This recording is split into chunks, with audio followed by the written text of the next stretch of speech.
ابو ہریرہ، زید بن خالد اور شبل رضی اللہ عنہم سے روایت ہے کہ یہ لوگ نبی اکرم صلی اللہ علیہ وسلم کے پاس موجود تھے۔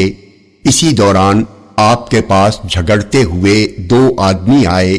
ان میں سے ایک کھڑا ہوا اور بولا، اللہ کے رسول، میں آپ کو اللہ کی قسم دیتا ہوں، آپ ہمارے درمیان کتاب اللہ کے موافق فیصلہ کیجئے۔ یہ سن کر مدعا علیہ نے کہا، اور وہ اس سے زیادہ سمجھدار تھا، ہاں اللہ کے رسول، ہمارے درمیان آپ کتاب اللہ کے موافق فیصلہ کیجئے اور مجھے مدعا بیان کرنے کی اجازت دیجئے۔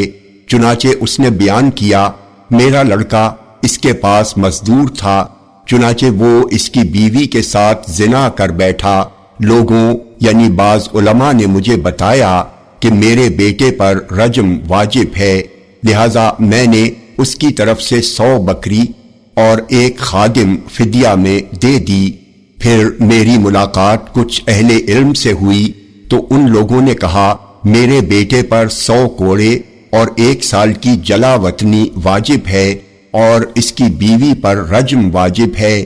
یہ سن کر نبی اکرم صلی اللہ علیہ وسلم نے فرمایا، اس ذات کی قسم جس کے ہاتھ میں میری جان ہے، میں تمہارے درمیان کتاب اللہ کے موافق ہی فیصلہ کروں گا۔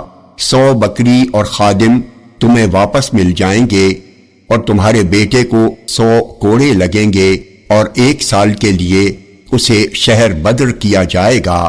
انیس، تم اس کی بیوی کے پاس جاؤ، اگر وہ زنا کا اعتراف کر لے تو اسے رجم کر دو۔